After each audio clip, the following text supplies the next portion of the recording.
This episode of Amateur Traveler is sponsored by Cozy Earth Bedding, which adds casual elegance to any space. Amateur Traveler, episode 859. Today, the Amateur Traveler talks about carpets and a caravanserai, palaces and plav, mud volcanoes, and a flame temple as we go to Azerbaijan. This is Chris Christensen from Amateur Traveler. Let's talk about Azerbaijan. I'd like to welcome back to the show Emily Lush from wanderlush.org, who has come to talk to us today about Azerbaijan. Emily, welcome back to the show. Thank you, Chris. Thank you for having me back. And I say back to the show, we did an episode 2 years ago talking about Western Georgia, which, if you haven't heard that, is a great episode, so go back and listen to that one. But Emily, you've gone to another place in the Caucasus today. What's your connection with Azerbaijan? Yeah, so I live here in Georgia. I've been here for 3 years, and Azerbaijan is a neighboring country. Georgia the country. Yes, sorry, to be more specific. So yeah, Azerbaijan is a neighboring country, of course, and I've traveled there a couple of times. I first went there in 2017. And then recently I went back twice. I've been back twice this spring to just check it out, see how things are going. So yeah, the region is quite small, and Georgia, Armenia, Azerbaijan are three countries that people often visit at the same time. So I'm the same. I'm very interested in the entire region, and yeah, I love visiting and exploring all three of these countries. And when you talk about Georgia, where you live, versus Azerbaijan, which is just over the border, they're quite different culturally. Definitely. It's funny. There's the three countries. Armenia and Georgia are more similar, I would say. They're both Christian nations, Orthodox and Apostolic. Azerbaijan is like the odd one out in many ways. So it's an Islamic country to start with. It's quite a young nation, certainly compared to Georgia and Armenia. This idea of Azerbaijan is quite new compared to the other countries. And it's also got a different political system, and let's just put it that way. And it's quite a wealthy country in many ways. After the breakup, the three countries were both all in the Soviet Union, of course, and after that fell apart. Azerbaijan did quite well relatively because they, of course, have oil. So you think about the Central Asian countries on the other side of the Caspian.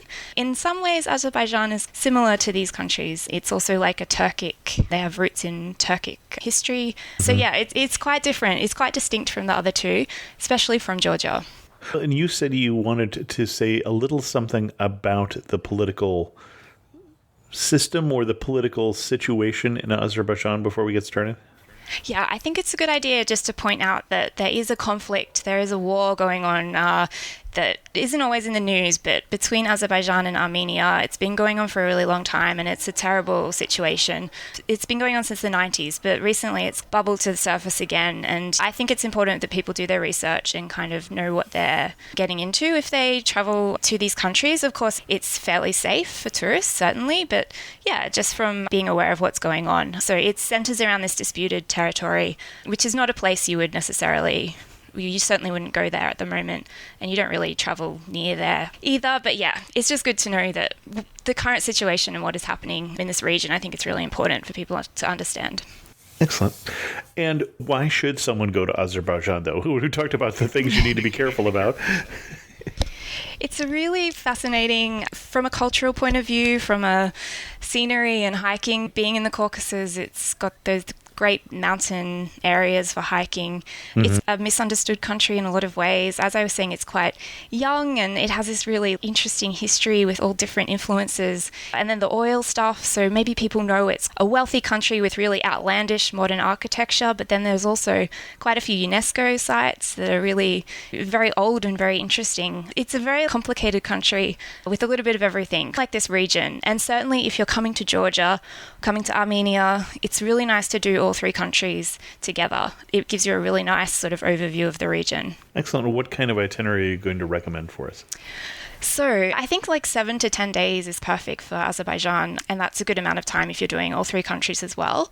Just to mention as well that Azerbaijan still has COVID restrictions, so you can't travel in by land. That's the last thing they have in place, and I think this has been extended till October. So The official reason for that is COVID. So basically you have to fly in. So previously a lot of people would take the train from Tbilisi to Baku. That was a really nice way to travel. It's an overnight train. Unfortunately, you can't do that right now. You have to fly to Baku. So yeah, just to mention that sort of logistical thing that you have to take into consideration. But in a way, it's nice to start from Baku, from the capital, get your bearings there. And then I'm going to suggest traveling overland and traveling back into Georgia, because you can leave Azerbaijan by land and then come back into Georgia. You end up in the wine region, so you can do that and then fly out of Tbilisi, whatever your plans are. So that's the broad overview, is to start in Baku and then travel northwest overland. Okay, got it. Excellent. Shall we get into more detail? You're starting us in the capital, in Baku. Starting in Baku, and it's a really fascinating city. So if you look at a map, we're in the South Caucasus between the two mountain ranges, and Baku is right on the Caspian Sea. So it's located on a peninsula, Absheron Peninsula, and it juts out into the Caspian. And I discovered today that it's the lowest capital in the world, biggest city in the world as well that's below sea level. So it's a low city, it's really windy, it's really dry and dusty. It's like basically uninhabitable. And it's fascinating that a city ended up in this location in the first place. And people will tell you that as well. They have all sorts of problems with getting clean water and everything, the infrastructure into the city. But the reason the city is there and why it's been there for a long time, but the reason it's still there and flourished was because of the oil. So this part of the country is very rich in oil fields, and it was like a convenient location to build a city close to the oil fields. That's why it blossomed. Oil is like such a big part of the country's history, and it's definitely an interesting thing to tap into when you're there. So the country went through several big oil booms. The biggest one was, I think, in the start of the 20th century. At that time, Azerbaijan was producing half the world's oil, so it was huge. There's all these like fascinating... Yeah, I didn't know this either, but it was massive. It was massive, and all these like very large infrastructure projects took place. They built the longest pipeline in the world between Baku and Batumi in Georgia, and yeah, it's a really interesting part of the history, and I definitely recommend delving into that when you're in Baku, which I'll talk about in a minute. But first, I want to talk about the older part of Baku, because of course the city is much older than 1901. It goes back a long time, and where you can really experience this is in the old town. So there's a beautiful walled city. It's called the Esher Esher, which means the inner city. And this was always like the city within the city. It's like the oldest part of the city. It's all encased in a wall, and it has all the very old architecture and the oldest landmarks. And this is a UNESCO site. So this is where I would recommend starting with your discovery of Baku, because it's where it all begins. And it's a really beautiful area just to walk around, especially in the early morning. There's still a lot of families that live inside the old city. So you can see like these little vignettes of daily life, as well as these beautiful historic buildings, hammams, mosques. The centerpiece is a palace, and this was the Shivan Shah's Palace, and this was the dynasty that ruled Azerbaijan for a very long time. It was between 861 and 1538. So they had a huge impact on the country's formation and history. And this was where their palace was. This was where their center was. So learning a bit about them with a tour of the palace and looking at some of these landmarks is really a nice way to start your time in Baku. Okay. Now, I was trying to remember anything about that family, and I associate Azerbaijan with Persia, as I know that Russia and Persia fought over it in the Russo-Persian War, but I can't see any connection from that family to Persia, so I don't know if I'm just making this up in my head. I think there's a connection. Everywhere I see, they are referred to as an Arab-Persian dynasty. So There's definitely a connection, and I think you can see it in the architecture and in the design of some of these buildings as well, a Persian influence, definitely. Okay. So this old city, which is really nice to walk around, it backs onto the Caspian Sea. And this is also a really important part of the city. It frames the city and makes it what it is. So they have a huge boulevard that goes all the way along the seafront. It's called the Boulevard.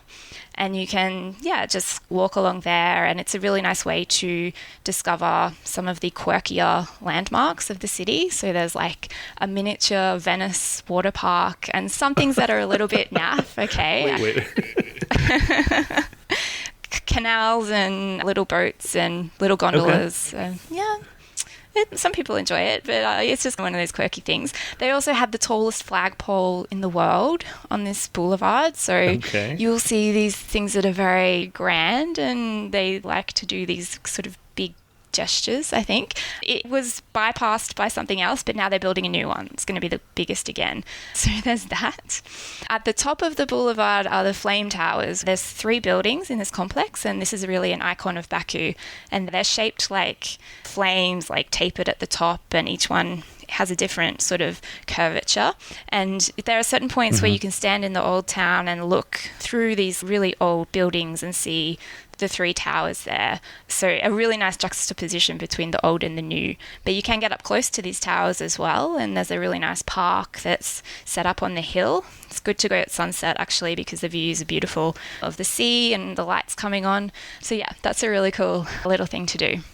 Okay. Another building I love in Baku, and this is another really famous spot, is called the Heydar Aliyev Center.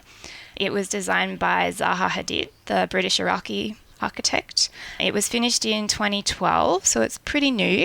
It's just a gorgeous building. If you're into architecture, into photography, you can spend an hour or more just walking around this building. It's like a cultural center, so there are some exhibitions inside, but it's really the outside that's the most interesting part. I don't know exactly what it's supposed to resemble. There are lots of different theories, but it's this beautiful curvature that kind of melts into the earth, and then there are these old sort of buildings in the backdrop, and just as the sun hits it at different angles, it's really cool, and the facade is all glazed and white. You can stand at points, it looks like a big snowy mountain or something.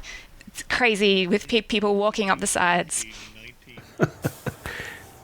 It looks to me like a 1960s City of the Future airport design. Yes, it's a bit like that, with the big sort of windows like eyes. But It's really cool. I really enjoy that. Yeah, and then there are a couple of interesting museums in Baku as well. One worth mentioning is the Museum of Miniature Books. And apparently this is the only museum of miniature books in the world, and they just have lots of tiny books. So that's quirky. When you say tiny books, are we talking a couple inches or... Yeah, they range. The smallest one is tiny, and then you have your more standard miniature book. Okay. But all different kinds of, all different languages and religious books and everything else. Yeah, and I mentioned the oil history, so I really recommend doing something around this theme. And one of the things you can do is a tour of the mansions that the oil barons built at the turn of the century. So when all this money started flowing into Baku, and of course oil was privatized at that time, so you had families who became very wealthy, and they built these incredible houses to display their wealth and just have a beautiful place to live. And you can do a walking tour that's themed around these residences and the beautiful architecture and the beautiful entryways. It's really worth doing as a sort of a gateway into the history as well, and to learn a bit about the history of these families and these individuals who had such a huge role in how Baku became a flourishing oil city as it was at that time. So a really great guide I can recommend, his name is Gani Nazarov. This is one of his specialty subjects, and he has a company that does walking tours that's definitely worth doing. What is the name of the company? Name is Azerbaijan Traveller, so very easy to remember. Okay. He's a terrific guide. Yeah, look, you can easily fill a couple of days in Baku. It's quite walkable. It's quite flat, obviously, because it's right down on the sea there, apart from these couple of hills. You can also take the metro to get around. They have a Soviet-era metro system, so some of the stations are very beautifully decorated. Not in the St. Petersburg style, but in a different way, but they're also beautiful in their own way. One thing, though, you can't take photos in the metro. They're very strict about this, so don't try and get your phone out, or you will be stopped, as I have discovered. But yeah, otherwise it's a nice city to walk around, and That is true in many places in the world. I've been stopped in Victoria Station in London, so... A couple of days in Baku is a nice introduction. Eat some local food. The national dish is plov, so like a rice pilaf dish. There are like hundreds of different variations. And on your second or third day, depending how much time you need, I would recommend doing a day trip. And there's one day trip that is very popular and for good reason, and it's to a place called Gobustan, which is south of Baku along the coast. And there are a couple of things in Gobustan that are very interesting. The first is the mud volcanoes. Azerbaijan has a lot of weird geological stuff, including, I don't know if it would be classed as geological, but as strange things happening in the earth, okay? A lot of strange things. One of them is mud volcanoes. There are like 350, ranging from massive ones to tiny ones that you can stand right over and look into. And they're formed by natural gas and oil and mud, and it's just oozing out of the ground. It's really strange and really interesting. So a huge concentration of them in this particular area. It's definitely popular, but they haven't really developed any infrastructure around it yet. So you still have to get out of the car or the tour bus on the highway. You get into a Lada, so like an old Soviet car, because that's just how they do it. And you're going along this road that is just so bumpy and just a very crazy road to get out to these mud volcanoes. And when you get there, there's 12 little white Ladas parked in this landscape that's just, it looks like you're on the moon. And of course, there's like a bunch of Ladas there. It's really funny. So one day they'll develop it, but for now it's this really cool little experience you can have. This episode of Amateur Traveler is sponsored by Cozy Earth Bedding. Oprah named this one of her favorite things in 2018 because Cozy Earth's best-selling bamboo sheet set is temperature regulating and incredibly soft. The bamboo sheet set comes in 7 different colors and 6 different sizes. Cozy Earth's bedding collection offers a variety of luxury pillows, sheets, blankets, and more. Cozy Earth's linen bedding collection adds casual elegance to any space and captures the fabric's breezy, timeless appeal.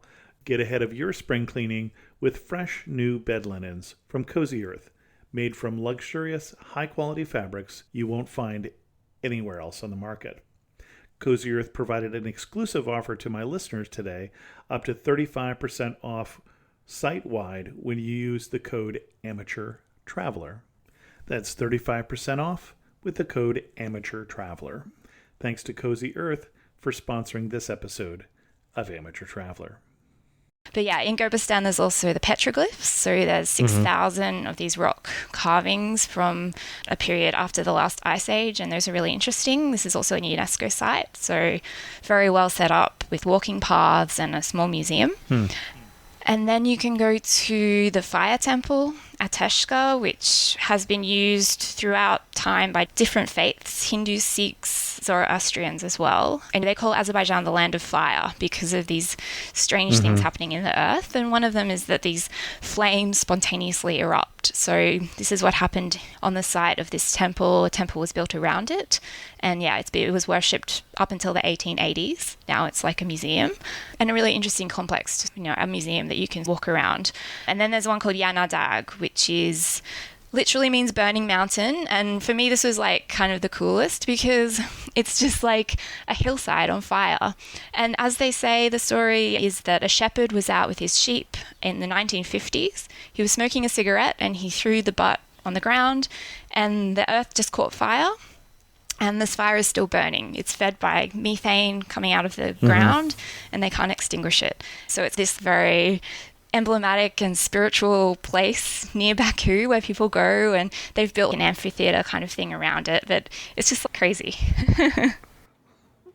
I remember when we doing an episode about, I think it was Turkmenistan, someone said it's the only place that this fire exists, and I went, except for across the Caspian Sea in Azerbaijan. But exactly. But I was there with a group, and someone in the group was very disappointed because he was picturing those gates of hell in, I think it's called, in Central Asia, but no, it's not as impressive, but it's still quirky. And it seems like that would be a place you'd want to visit at night. Yeah, at twilight is really nice. I don't know how late they open. Oh, they do open at night. Actually, they have this cool initiative now where they're doing live music at some of these historical sites, and Yanadag is one of them, where they have a live band playing. So that would be really cool to see it at night. Yeah, but even in the day, you can see the flames pretty clearly. Okay. So that would be a really nice way to spend 2 or 3 days in Baku. I would suggest 3 days, including your day trip. And then you can hit the road and start seeing, quote unquote, the real Azerbaijan outside of the city, because Baku is a very modern city and there's a lot more to the country than Baku, of course. If you want to go to a place called Nakhchivan, this would be the time to do it. Nakhchivan is an autonomous republic. It's not the disputed area I was talking about. It's a different area. It's part of Azerbaijan, but it is an enclave that's surrounded by Armenia, I think. So the only way to get there is to fly. So if you wanted to go there, you would fly from Baku. The flights are subsidized and it just takes under an hour. I haven't been there, but it looks pretty cool because they have this thing that they call the Machu Picchu of the Caucasus. It's called Alinjagala. It's a fortress that's set up on a ridge with a big mountain, and it is quite impressive. If you wanted to see that, you would do it now when you can fly to Baku. Okay. I didn't know that any of this existed, and we've done an episode on the place before. Okay. It's very cool. It looks very impressive. Huh. Okay. Where to next? Okay, if you're going to hit the road, there are different ways you can go, but I recommend going northwest. On its western side, Azerbaijan makes a fork with Georgia coming down in the middle. But if you stick to the northwest route, it's a very mountainous, beautiful region, very diverse and a very interesting history. So first of all, you should probably go to Kinalik.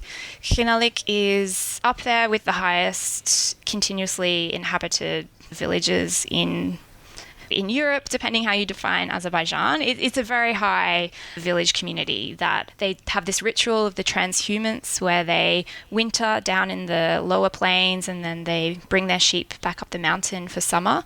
So it's this really very old community with their own culture and their own language and a very beautiful mountain setting, and feels very sheltered from the modern way of life in a way. They make their own cheese and all this kind of very interesting stuff. So if you're interested in doing a homestay, having a down-to-earth experience, there are lots of homestays in this village, Kinalik, and you can also do hiking. So this is a great place to hike. There are guides, or you can just meet people and set out for a short mountain hike by yourself. So it's about 4 hours drive from Baku. And a nice detour if you're into hiking or you want to have this sort of mountain village experience. You said something a moment ago in terms of Europe. So I have always a hard time when I go to put Georgia on the map and categorize it in Amateur Traveler, we categorize it as Europe. When I go to Armenia, we categorize Europe. Now, of course, Turkey just south of there is not considered Europe. Azerbaijan, I honestly don't know where to put it. I don't know either. And it's a big debate. It's always a debate in these countries, are we Asia, are we Europe? And I think they're just something totally different and special. Regionally, they're right next to each other. It's just that culturally, they're different. And that's what gets confusing. Yeah. But they're further east than Turkey, and most of Turkey we don't consider Europe, except for the left part of it. I just never know. I didn't know if it was everybody in the region go, oh yes, we know. It's very obvious, but no. Yeah, it's funny. Georgia, definitely, Georgians are 100%, we are part of Europe. Azerbaijan, It's not as clear, and there's a great novel that explores this. It's called Ali and Nino, and I recommend reading it before you visit the region. Most of it is set in Baku, and it's a love story between a Azerbaijani boy and a girl from Georgia. And they explore these tensions between East and West and Europe and Asia in a very beautiful way, and really nice descriptions of the city as well. So it's a short novel by an author called Kurban Saeed, and they still don't know his real identity, I don't think. It's definitely worth reading. And in the book he says, yes, the three countries, we're European, we're Asiatic. He says we receive from the East and the West and we give back to both. And I think that's a really beautiful way of thinking of it. Okay. But it is very hard to pin down where exactly you are, especially when you're in a place like Baku where you're like, am I in Paris right now? The architecture is very European. And then a few hours later, you're in a not so Parisian feeling environment, but still very interesting. Okay. Maybe some hiking in the mountains. And then one place you can stop on the way to Kinalik is called Kuba. It's a small village, but the reason I recommend it is they have some great carpet workshops. So if you're interested in handicrafts and this sort of thing, one of the traditional, I think there are 7 schools of carpet weaving in Azerbaijan, and one of them is based in this region, Kuba. So you can stop there and visit one of the workshops, and they welcome you to come in and have a look at them making these phenomenal carpets that are just, there's 7 women working on the one carpet. They're just so big and very impressive. So if you do that as a little stop, then you have to come back through Baku almost before continuing northwest.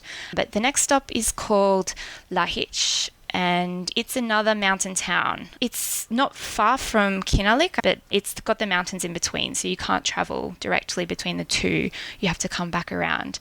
But Lahich, it's about 3 hours from Baku via a very windy road, and until fairly recently it was completely cut off. This road is quite new.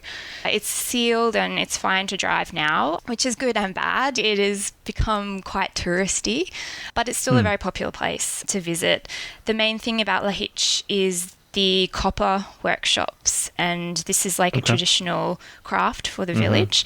It's a tiny place. There's one street just lined with these copper workshops where people exactly, tinkerers, hammering plates and actually soldering stuff with big furnaces, and it's quite interesting actually. So you can visit these shops, and of course there's no safety protocol, so you can just walk up to the furnace and have a look at how it's all done. And that's quite fun. Buy something nice. And they do beautiful plates and samovar, which is the traditional instrument thing, beautiful silver, huge thing used for making tea, which maybe I'll talk about more later, but tea is very important in Azerbaijani culture, and this is one place where you can buy. I don't know how you would carry this home, but if you want a samovar, that's a really nice place to buy one. Otherwise, you can get a small plate or something more manageable. But Lahich, I would just have a stop over there. I think it's enough to just walk around, maybe go to the small museum, and then you can continue. So you go deeper into the mountains. There's a place called Gabala.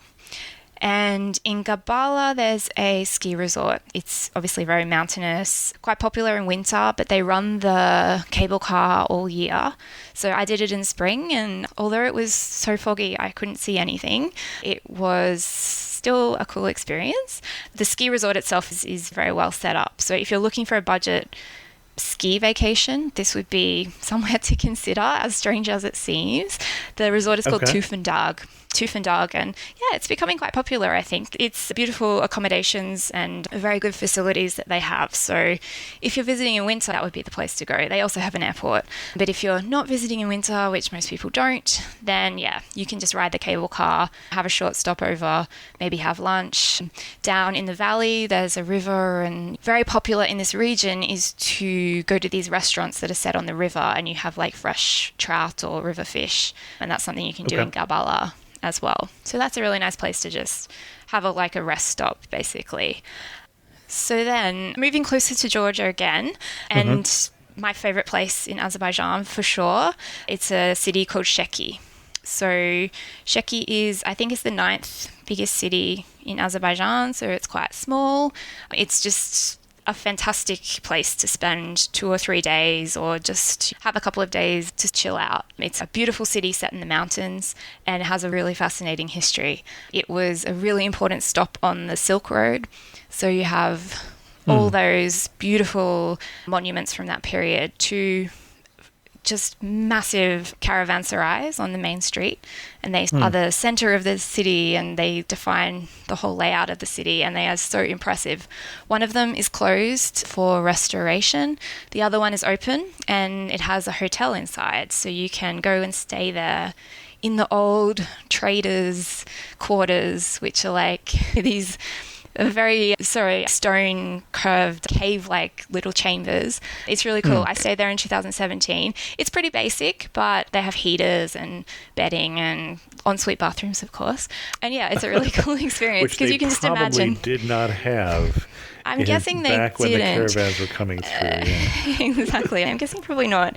But it's pretty cool to picture yourself sleeping where potentially these traders traveling between Asia and Europe plying this route. And in the center of the caravanserai, there's this beautiful courtyard where I'm sure they would sit and have tea and strike deals and all sorts of things. And just the history is pretty amazing. And the fact that it's been so well preserved and just the scale of it is astounding. There's like more than 1,000 rooms that they can potentially... Oh my, wow. Okay. Yeah, it's massive. And then there's like stables, and there's also a tea house in there. And then on the bottom story, they have all shops and workshops that have little businesses in them that you can visit. So they keep that sort of trading philosophy alive. It's still part of the fabric of the city. So yeah, that's really cool. But the thing that Sheki is really famous for is the Palace of the Sheki Khan. It was finished in 1797. It was built for the Khan, who was like the ruler of the region. So this is when you have that sort of Persian Arabic influence in Azerbaijan, and the country is like split up into these small khanates. This particular Khan, he ruled from Sheki. It was like the capital, and this palace was built for him and his family. It took 10 years to build, and it's just one of the most beautiful buildings I've ever seen. It's incredible. They have preserved it really well. They've had local craftsmen who... Sheki is a UNESCO creative city. It's recognized for having these beautiful heritage crafts. A lot of this comes from the Silk Road time because they have materials coming through. They have their own silk industry as well.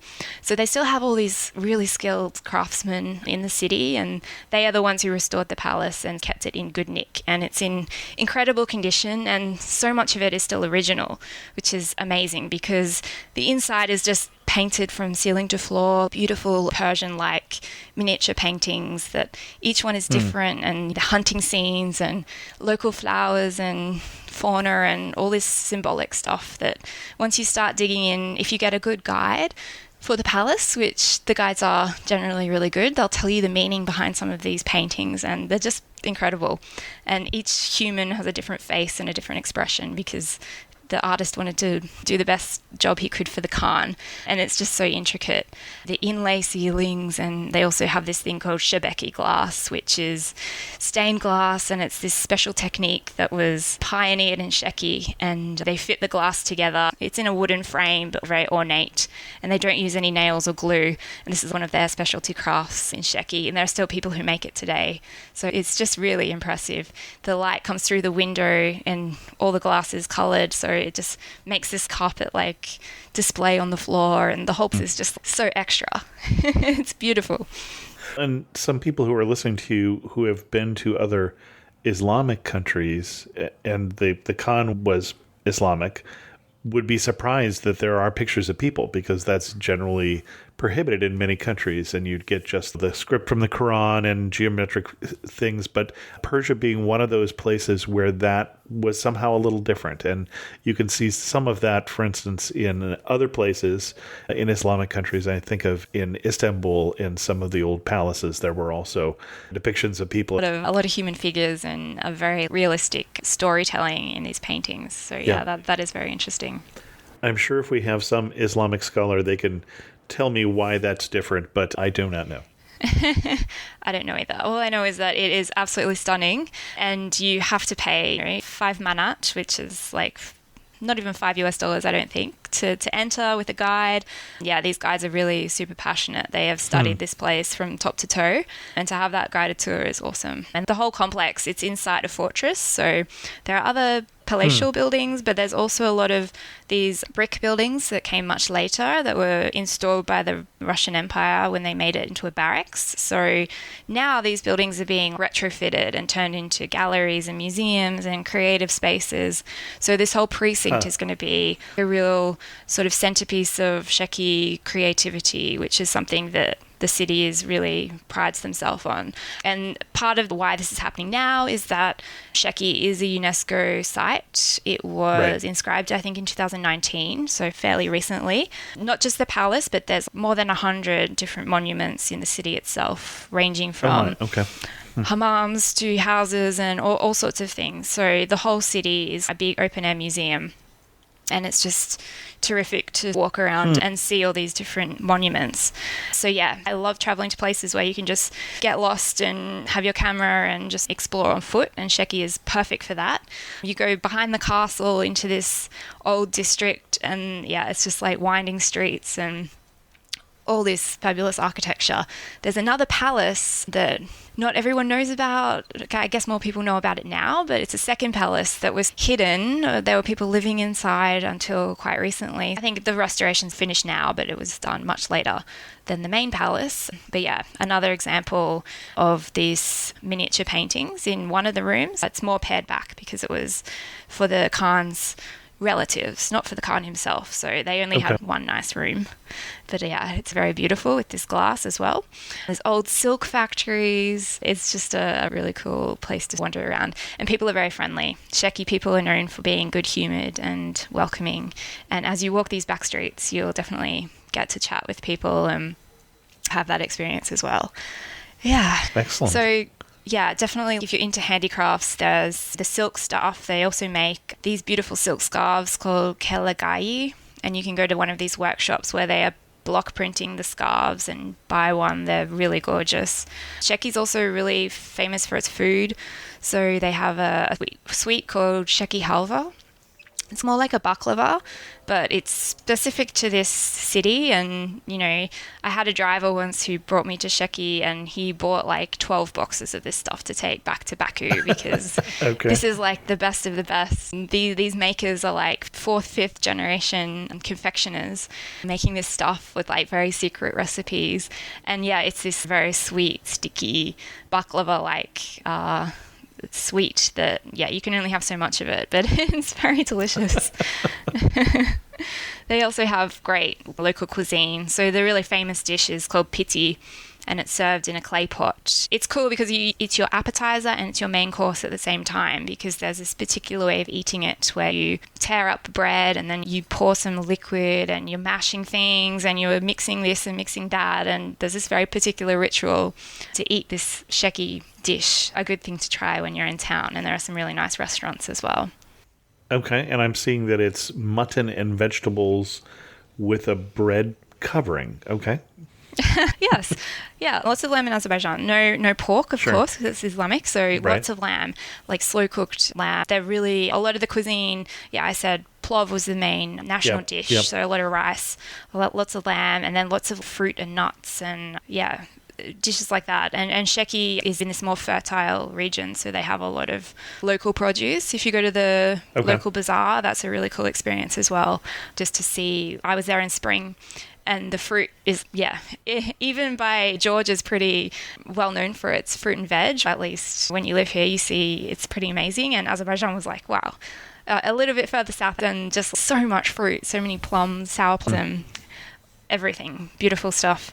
So yeah, you have to eat a lot when you're in Sheki for sure.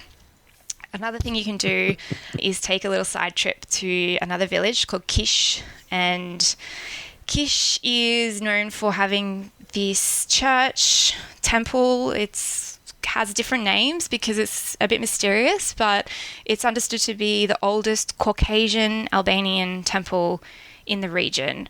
And the Caucasian Albanians were like in the Azerbaijani, they were in this territory for a really long time, from the 1st century BC. There's this ancient tribe. Present-day speakers of the Udi language say that they're descended from these Caucasian Albanians, but it's like still a little bit mysterious. And they built these beautiful temples that have a round shape. Kish, as I said, it was probably the oldest based on what they've discovered. They also unearthed all these burial sites around the temple and covered them with perspex, so you can see the graves of these Caucasian Albanians. They were really tall people, which is not typical of Azerbaijanis. So they were a very different type of people, and there are theories that they came from Scandinavia. They came from a Nordic country somehow to this territory, but it's all very mysterious and interesting. So it's interesting to hear the different theories and see these traces of history around the country. I think there's more than 100 of these Caucasian Albanian temples scattered around, a lot in this region particularly, and further north. But yeah, this one at Kish is very famous. It became a museum in, I think, 2001. And yeah, they have a nice exhibit about the broader culture of the Caucasian Albanians. And it's definitely worth taking a little side trip out there. It's just like 20 minutes from Sheki. And the thought that Scandinavians or Vikings might not have come down to this region isn't crazy, because we know that the Vikings from Sweden had a huge influence on the history of Russia, including having many of the early Russian rulers descended from that group. And they definitely took their longboats all the way down into Istanbul. And they were in this region for sure. So Interesting. Might they have been related to that? Who knows? I cannot tell you. Yeah, interesting. And in Gobestan, the petroglyphs, some of these petroglyphs show what looks to be like a Scandinavian longboat. So that's maybe supporting that theory. So yeah, very interesting.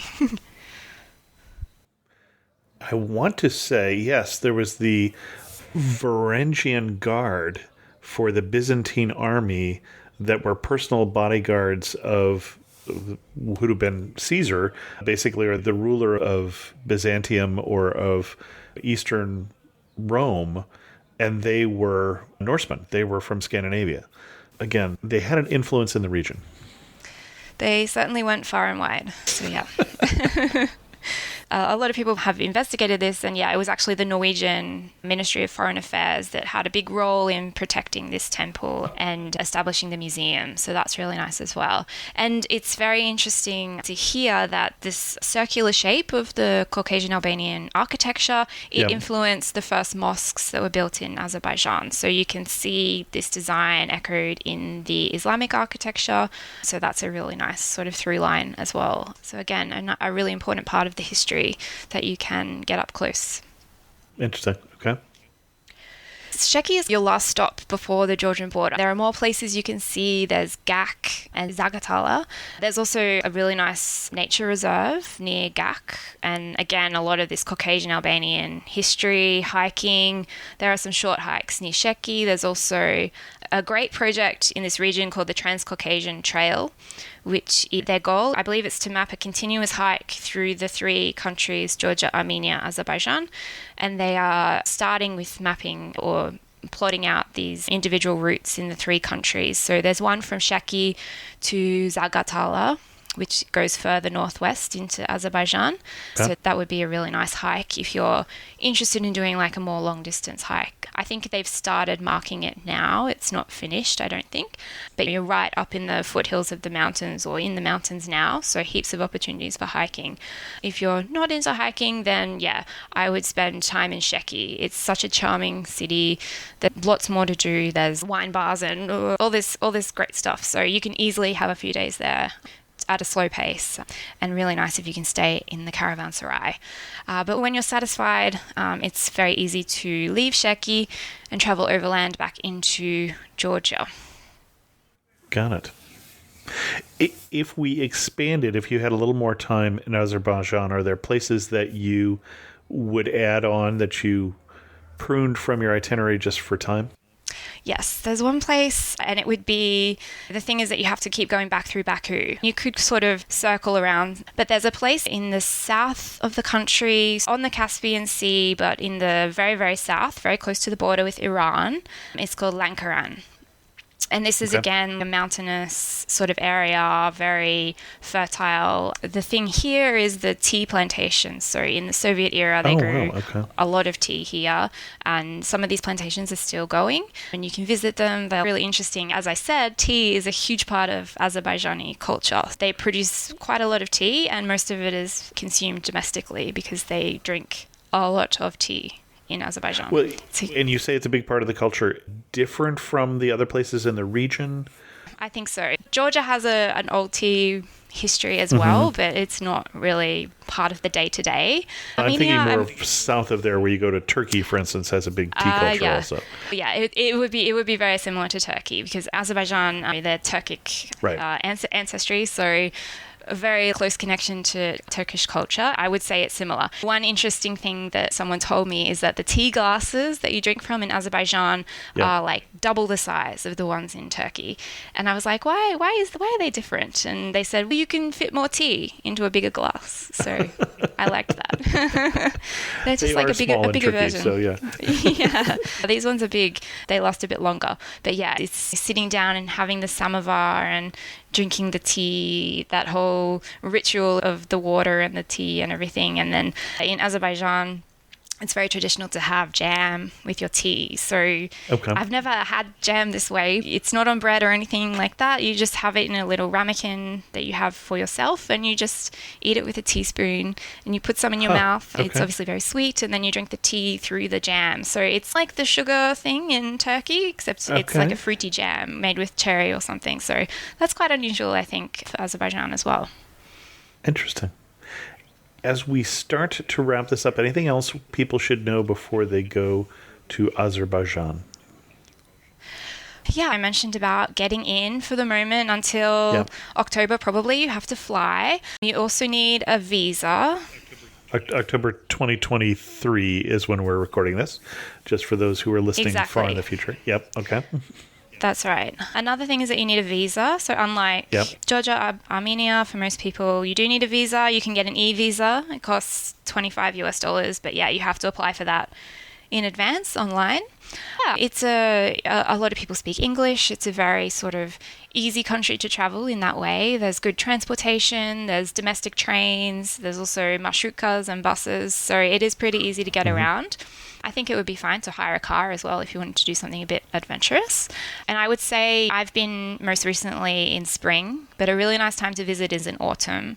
In October especially, there are lots of festivals. There's a pomegranate festival, a pumpkin festival, a tea festival, and a whole bunch of other things going on. So I think the month of October or autumn in general, when the colours are changing and there's great produce, that would be a really nice time to visit. And then the term you use there, mashrukas, we've talked about before on the show, but for those who are not familiar with this region, that would be the small, not quite a minivan, but the small van quite filled with people that you're taking as part of public transportation. Quite filled, yes. Exactly. Fixed route minivans, so they go from A to B, but you can get off anywhere you like along the way. And yes, you might be sitting next to a box of apples, or you might have a bag of rice on your lap. You never quite know what will happen in a mashruka, but they are quite fun.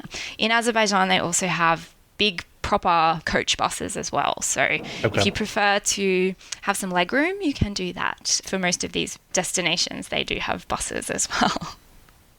Excellent. As we go to wrap this up, you are standing in the prettiest spot in Azerbaijan. Where are you standing and what are you looking at? Oh, I have to say in Baku, because Baku is just a city, like a crazy city.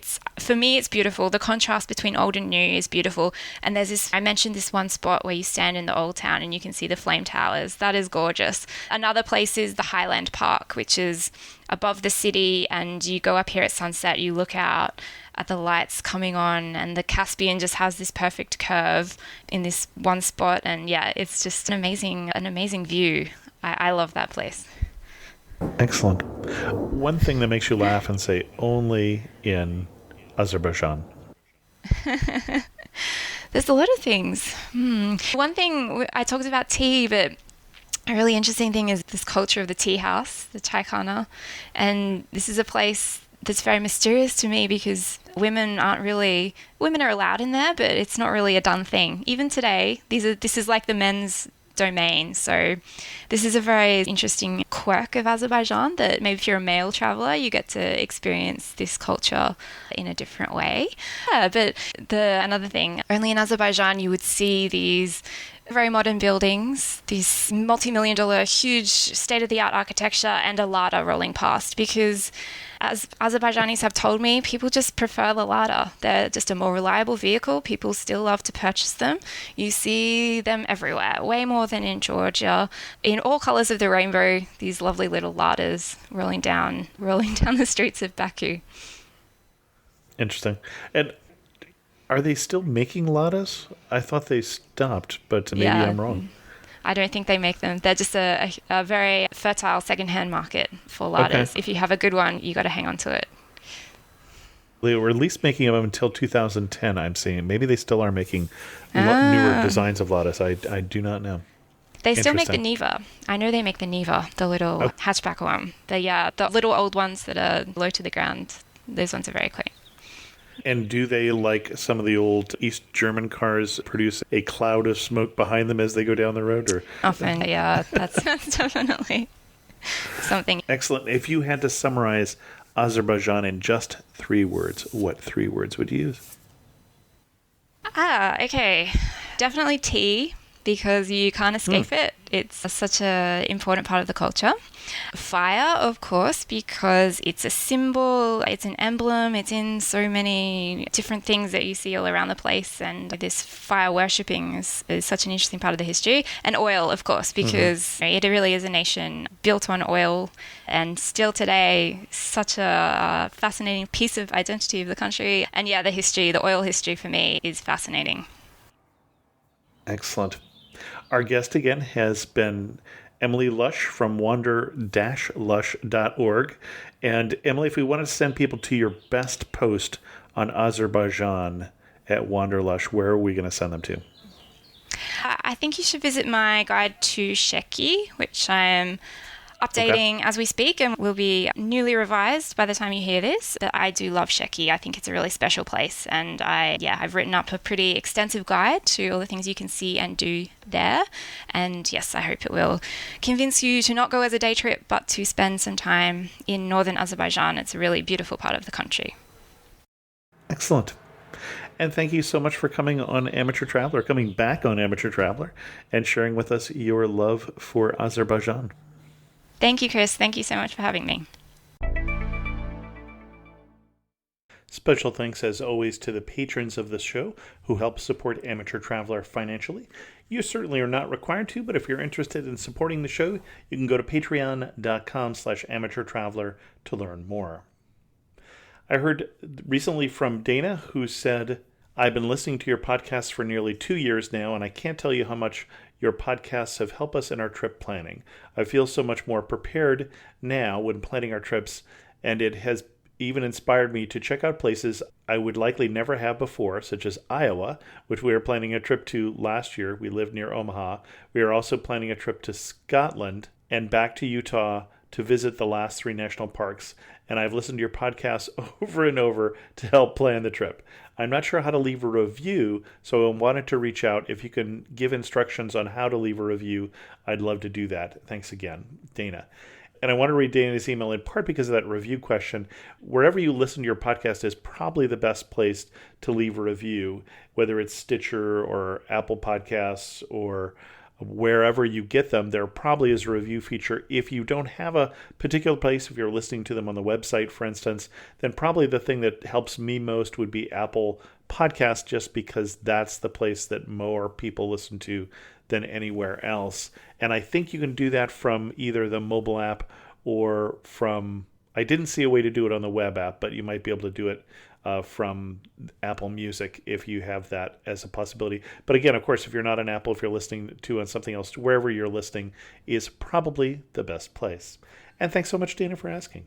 Speaking of asking questions, I sent out a question on the Amateur Traveler Facebook group. That's facebook.com/amateurtraveler about chapters of the show. And I do this periodically, probably every couple of years, because there are, some of you know this, many of you know this, and many of you don't, there are chapters in this show. So if you're listening on one of the podcast players that supports chapters, you get to see pictures of everything we're talking about, and then there's links off to various topics, because I link to everything and give credit for the photos and all that sort of things in the chapters. And I was asking how many people still use the chapters, because it costs me money to do it, because it affects the advertising opportunities. I can't put ads in the show for the first month, for instance, inserted ads. And then it also costs me at least a couple hours every week. And so I'm still looking to see whether people are using the chapters. And so if you're interested, they're in there. A couple of people are telling me that they use it on Apple CarPlay, that as they're going down the road, they have the chapters. Just keep your eyes on the road. That's all I would ask. And then I found out that it actually works on Apple TV as well, from the podcast app. You can see the chapters there as well. If you have a trick for how you're using the chapters and how you're seeing those pictures, let me know so I can share it with the community. Because, for instance, I don't know of a good app that uses the chapters on Android phones. And if you have one of those, please let me know. I'm off to Belize, so we're going to do a repeat show next week. I'm not sure which one just yet. And then also there's still space on the trip next year to Morocco if you're interested in that. With that, we're going to end this episode of Amateur Traveler. If you have any questions, send an email to host@amateurtraveler.com, or better yet, leave a comment on this episode at amateurtraveler.com. And thanks so much for listening.